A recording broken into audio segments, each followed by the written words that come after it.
Welcome to the Golden State Media Concepts, America's Still Beautiful podcast, a weekly news podcast covering all the top positive and uplifting news stories. Are you tired of the same old news? Are you sick of the seemingly endless political spin and negativity? We cover stories that will inspire, uplift, and remind you of the good in the world. Tune into the Golden State Media Concepts, America's Still Beautiful podcast to get all the great and positive news stories of today.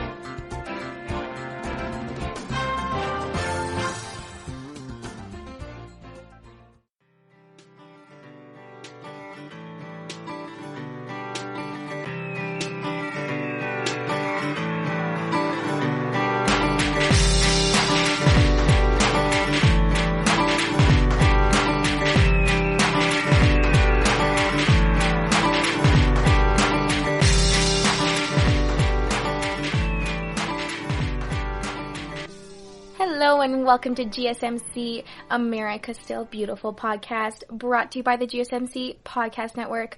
I am your host, Alyssa Jo, and Happy New Year. It is officially 2020, and that is just so exciting. It's a new decade. So I thought I would start today's episode out by sharing 10 scientific breakthroughs of 2019. I thought these were pretty interesting.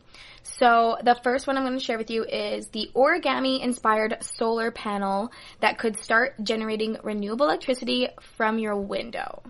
So this is a unique origami-inspired solar panel that has the potential to turn windows into a source of electricity for any apartment dweller. Pretty cool. My next one is students designed beach vacuum that can suck up microplastics while leaving all the sand. So it's already challenging enough for environmentalists to keep beaches clear of washed up trash and plastic debris, but the most difficult problem lies in actually cleaning up the millions of tiny little microplastics that are impossible to pick up and separate from the sand. So students actually designed this beach vacuum that does exactly that. Number 3 is researchers successfully made first ever robotic arm that can be controlled by your mind. So the new technology, developing by the first ever successful mind-controlled robotic arm exhibiting the ability to continuously track and follow a computer cursor controlled by one's thoughts. That is just absolutely crazy. I didn't know that was a thing.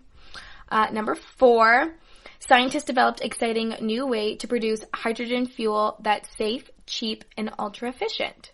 So it splits water 30% faster than the traditional method of electrolysis, but doesn't require rare, expensive earth minerals, and it can be manufactured at 50% reduced cost. Pretty cool. What am I at? Am I at 4? So tasty seaweed reduced cow emissions by 99%, that they found, and it could be soon the climate game changer. So even a small amount of the puffy pink seaweed in a cow's diet was shown to reduce the animal's gases by 99%. My next one, first fully rechargeable carbon dioxide battery shown to be 7 times more efficient than lithium ion. Okay, so a robotic arm named after Luke Skywalker enabled amputee to touch and feel again. So crazy. So it mimics the way that a human hand feels objects by sending the appropriate signals to the brain. Okay, so students trekked to Yellowstone and they found bacteria that eats pollution and breathes electricity. So the Washington State University spent several hours hiking through the Heart Lake Geyser Basin area so they could leave a few electrodes inside of several hot water pools. And then 1 month later, the team returned to the hot springs to collect the submerged electrodes, only to find that they had succeeded in capturing the prey, which is heat-loving bacteria that breathe electricity through the solid carbon surface of the electrodes. Okay, I have 2 more. Rather than end up in a landfill, non-recyclable glass was found to be a cheaper new ingredient in concrete. So the team has successfully used the waste as a replacement for the industrial flooring. They believe that the process could open a whole new world for recycling glass that could now be remade into newer glass. It's all about that recycle. And my last one. So not only did scientists capture the first ever image of a black hole, but they also detected tone pattern in ring of a newborn black hole, proving Einstein right again. Scientists confirmed that Albert Einstein's theory of general relativity after they studied the ringing of an infant black hole and found that the pattern of this ringing does, in fact, predict the black hole's mass and spin. I have to say, those are 10 pretty interesting things that were a huge breakthrough for 2019. Super excited to see what's going to happen in 2020. So now I'm going to switch to some heartfelt stories for you. There was a New York church and mosque that joined forces over the holiday season to feed low-income families and offer free health screenings over the holidays. So on Christmas Day, the Westbury United Methodist Church partnered with the Islamic Center of Long Island in order to prove a warm meal and an even warmer welcome by helping the financially struggling families. So I guess they've been feeding the low-income families for 5 years now. But this is the first year that they've offered the health screenings for these people. And they wanted to inspire others to look past each other's differences and just help each other out. Pretty cool when two, big things can come together and make such a big difference. So there was a World War II veteran, and his story is pretty sad because he got scammed out of his retirement fund, but he received a generous gift from strangers in an effort to pay it back. So he's 92 years old. His name is Floyd Smith from Fresno, California. And his check for $12,472, thanks to hundreds of strangers that heard his story, he was able to gain that much money back. So 2 years after he lost 10 grand that was intended for his retirement. So he loaned money to a man who helped him get new windows for his home. And I guess this guy just never paid him back. And so Floyd took it to small courts where the judge told the guy that he had to pay $7,600 of it back. But I guess he still hasn't paid. So people heard Floyd Smith's story about how it was his retirement fund and everything. And that's when he got the check for $12,472. At 92 years old. I think that's pretty cool. People just heard his story and wanted to help him out. I do have another story that involves some veterans. So if you caught last episode, I talked about ways that you can recycle your Christmas tree, because we're all going to be taking down all our Christmas decorations now that it's January, it's in the new year. And so this is kind of a cool way that this guy has been accepting Christmas trees. So his name is Jamie Willis, and he's from Texas. He's a U.S. Army veteran, and he's been designing for veterans these canes made out of just wood. So this all started back in 2016 when he realized he wasn't the only veteran who needed a cane that was safe and sturdy, and he didn't want an ugly one. So he served in the U.S. Army for 8 years. But he left a disabled veteran completely unable to work, and he needed a cane. So he was given a cane by the Veterans Affairs, but I guess the cane had no style. It kept collapsing. It just wasn't very trustworthy. So he turned to a Florida organization called Free Canes for Veterans, and they give out 500 canes. So when he saw this organization, he got this cane, he loved it, and he asked if he could branch it off and start Cane for Veterans in Central Texas. And that's exactly what he does now. He's now made and delivered more than 200 canes to veterans all over the world. So he's taking donations of Christmas trees, and basically one tree is equal to about one cane. And so this is the second year he's asked for tree donations, and I guess this year he was just overwhelmed with the amount of support and help and all the donations. So Home Depot actually sent 400 trees, and the rest of the community was about 100 trees that they donated. And like I said, each tree is equal to one cane. And actually he does all this stuff out of his own pocket other than the donations. Sometimes he will ask the veteran, because he sends these canes all over the world. So sometimes he will ask the veteran to cover for the shipping costs. But everything else is out of his pocket, and he does pay for the shipping if the veteran can't afford it. So he also accepts other donations, especially like sandpaper and tools and stuff like that, because all that comes out of his pocket. But yeah, this all came about because he had to get a cane, and it was ugly and unsturdy, and he decided to do this himself, and now he's been doing this for a few years now, and it's been a huge success. The canes are really cool, made out of all wood, and they're definitely a lot more stylish than some other ones that you see. But yeah, that's another way that you can get rid of your Christmas tree to a good cause. On that note, it is time for a little bit of a break, because when we get back, I have a story about a man who was always ashamed for his singing, and now it is helping hundreds of people. So don't go anywhere.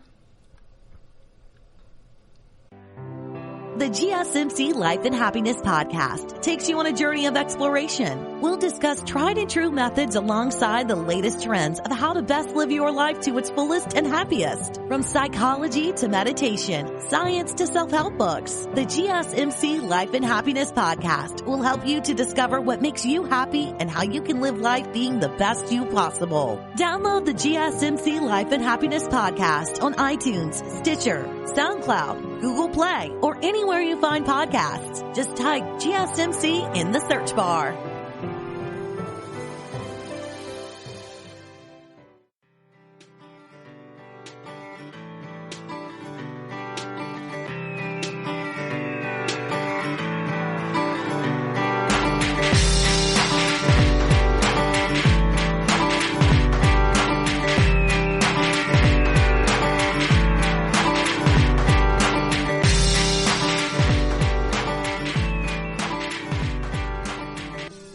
We are back listening to GSMC, America's Still Beautiful podcast, brought to you by the GSMC Podcast Network.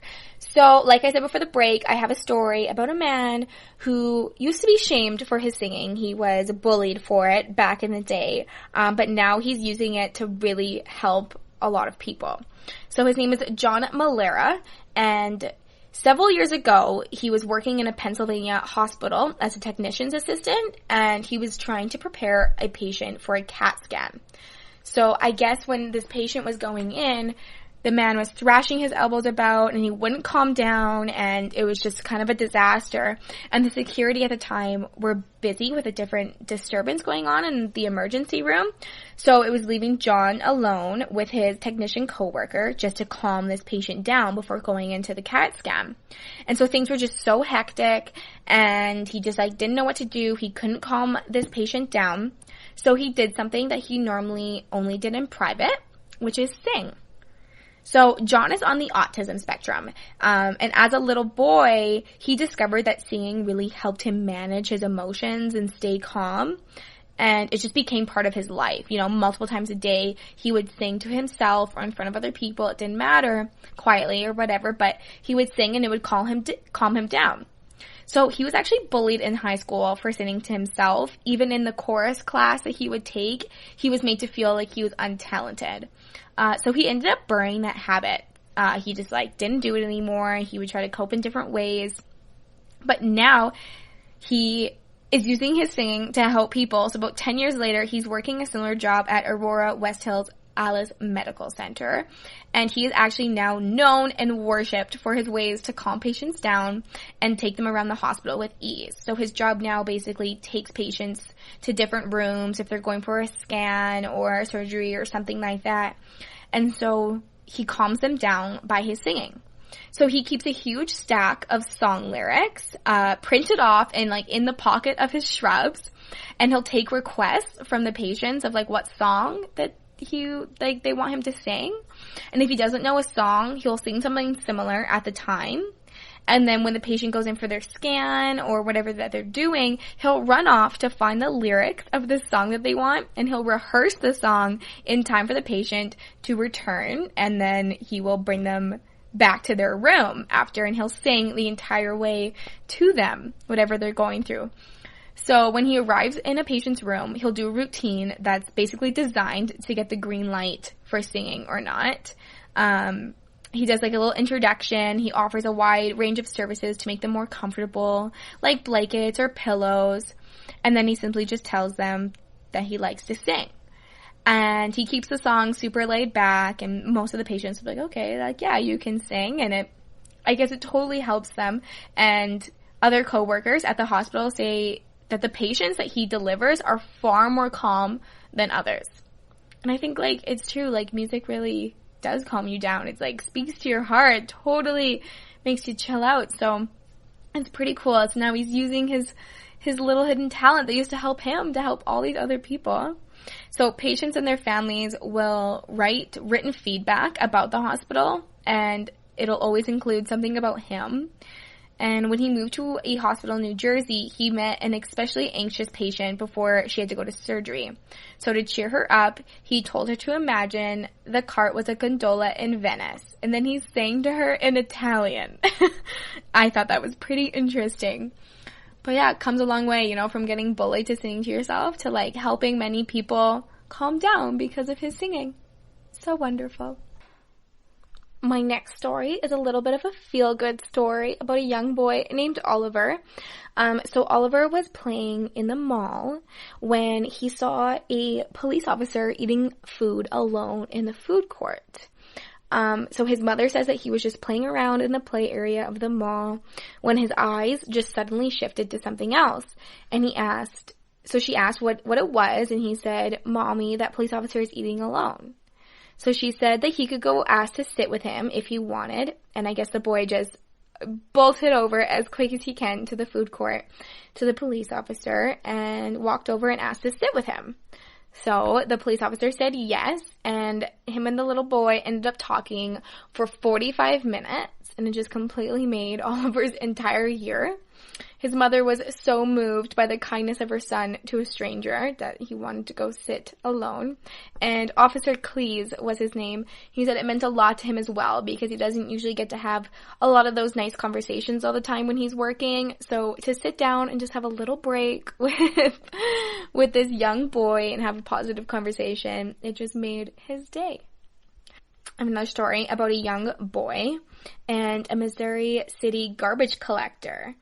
So this garbage collector left his biggest fan a Christmas gift, which it was just super heartwarming, and it was captured by the family's front door camera. So this little boy, his name is Aiden, and he loves big trucks. And every single time it's garbage day and the garbage collector comes around, Aiden runs outside to wave at him every single time he comes by. Like, this 2-year-old just fell in love with the truck. He always gets so excited, runs outside, he's waving at him, and I guess he just never misses a single garbage day to say hello to this man. So it's just like, you know, something that makes probably the garbage man happy to see his smiling face. So out of nowhere one day, the man left a present on his doorstep, and it was caught by the family's front door camera.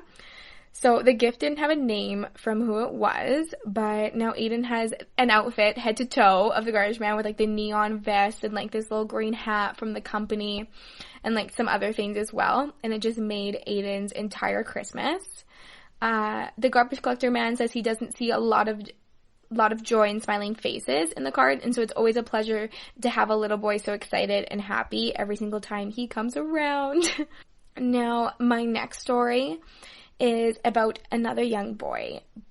He was denied to see Santa Claus because of his service dog.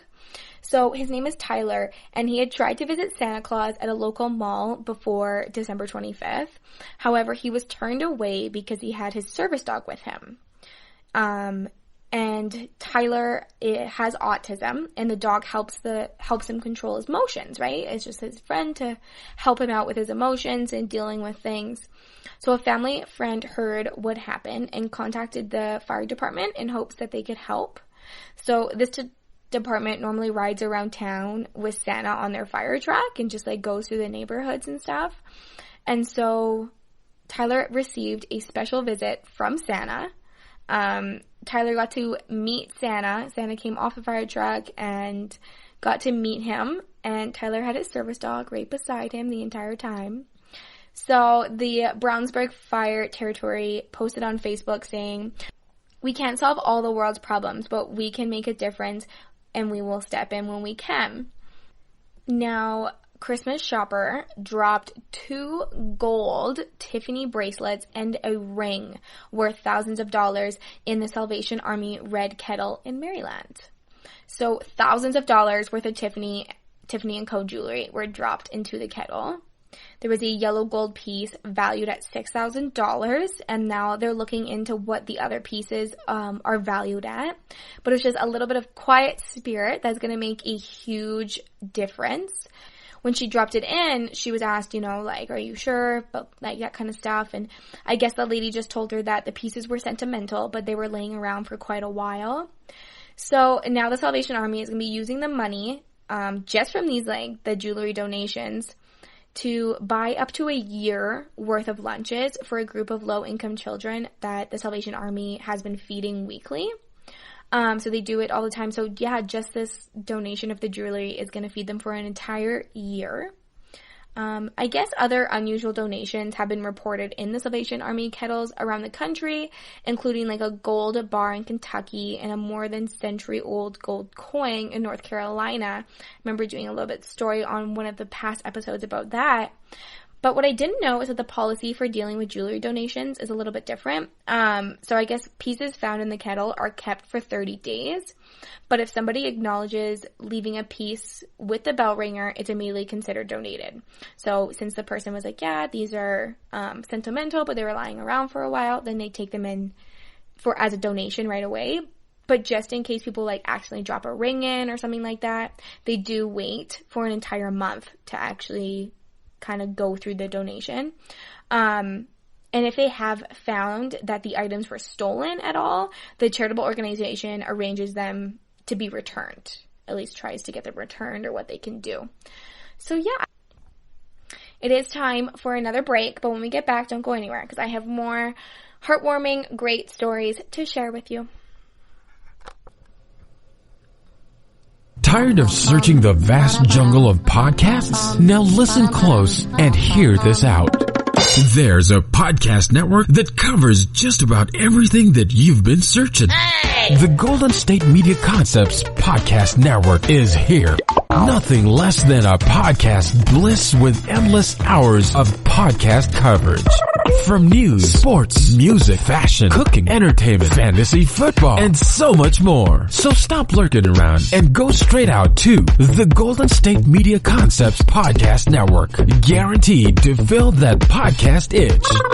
Whatever it may be. Visit us at www.gsmcpodcast.com. Follow us on Facebook and Twitter and download us on iTunes, SoundCloud, and Google Play.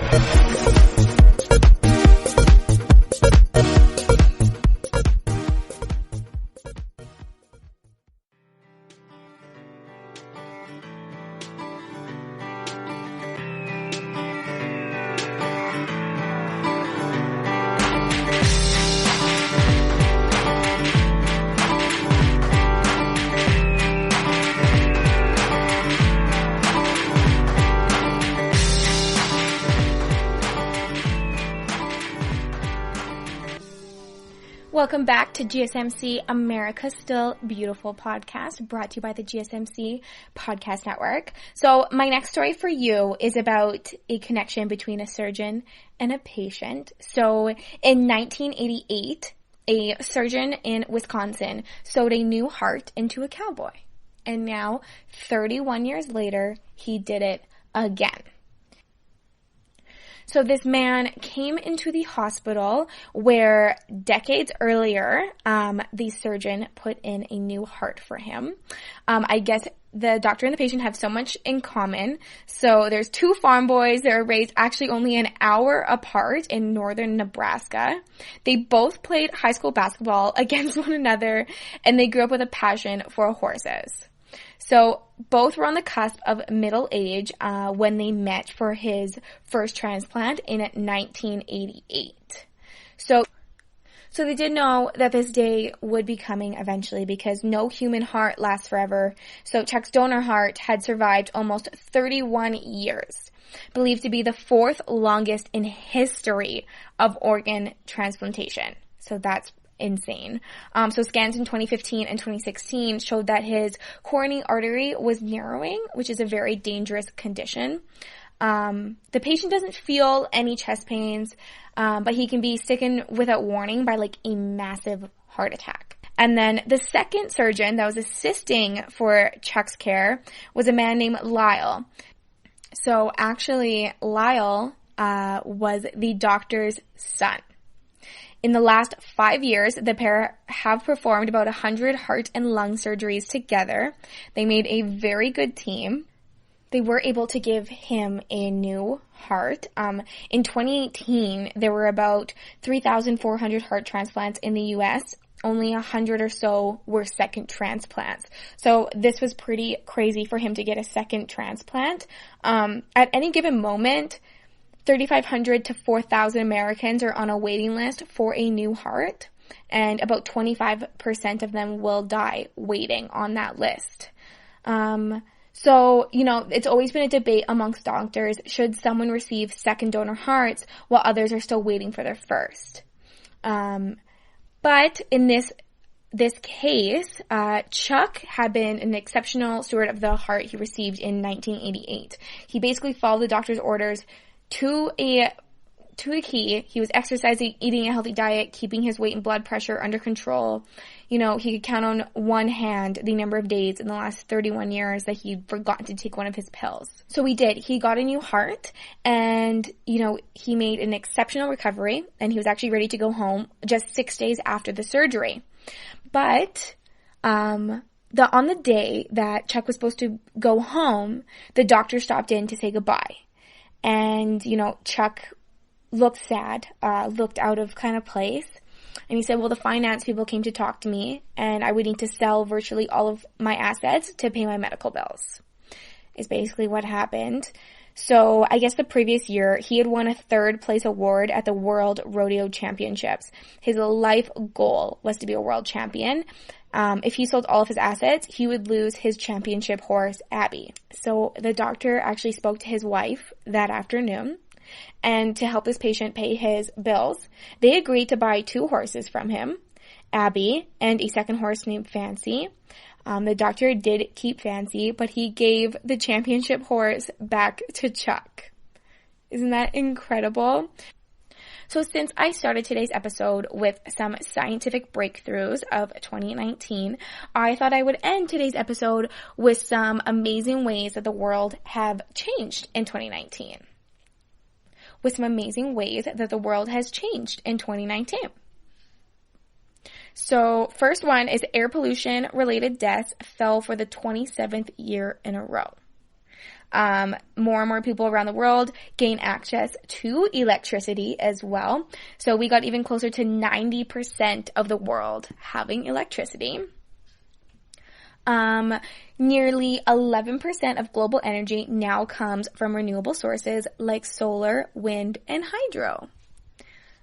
The total assets of institutions that are divesting from fossil fuels at last count was $11.5 trillion. The number of investors who have announced they would be divesting from fossil fuels reached new heights. More people around the world have safe drinking water than ever before. Looks like we're up to 92.3%. The average employed person makes more than at any time in the last 30 years. Looks like the number is up to $37,738.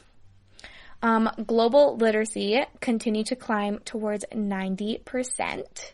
So it's actually at 86.3%. The global rate of children completing primary school education was the highest it's ever been in recorded history. That is so crazy. That's at 89.59%. Gender equality and LGBT rights went up significantly. New data showed that child marriage rates have fallen significantly since the last time they were measured. So, share of women aged 20 to 24 who were married or in a union before age 15. So, it looks like in 2003 it was 8.1%. 2008 was 7.5%. 2013 was 6.4%, and then in 2018 it was measured only to 5%. Fewer younger girls had children than in any of the nearly 60 years in recorded history. So it went down to 42.5%. More women now hold government seats than ever before. That is pretty cool. So the share of parliamentary seats held by women is 23.97%, and then the men's is 76.3%.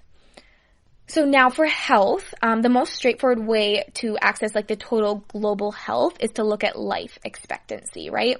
So it looks like the world is very healthy indeed.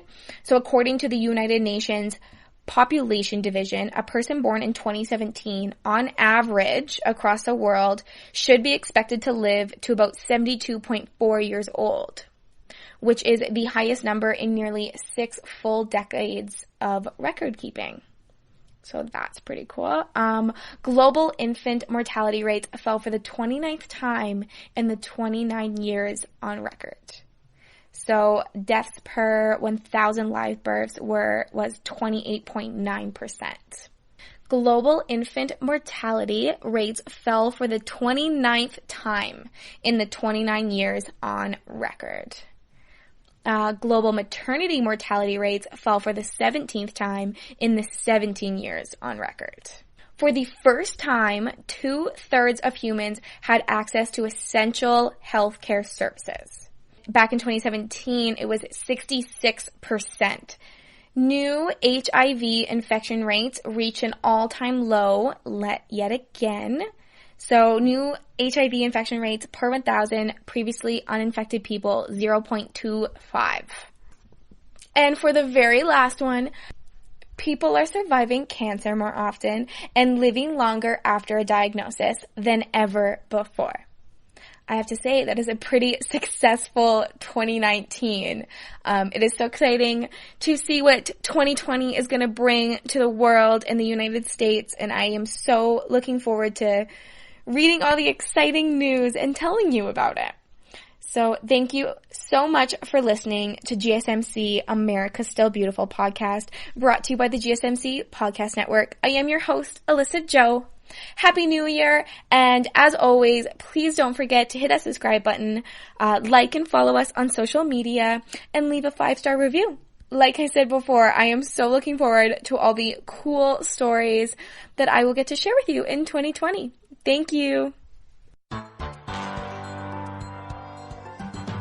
You've been listening to the Golden State Media Concepts, America's Still Beautiful podcast, part of the GSMC Podcast Network. You can find this show and others like it at www.gsmcpodcast.com. Download our podcasts on iTunes, Stitcher, SoundCloud, Google Play, or anywhere you find podcasts. Just type in GSMC to find all of our shows. From the GSMC Podcast Network, from social media news to marketing news, and even weird news, the GSMC Podcast Network has you covered. You can also follow us on Twitter and Facebook. Thank you, and we hope you have enjoyed today's episode of the Golden State Media Concepts, America's Still Beautiful podcast.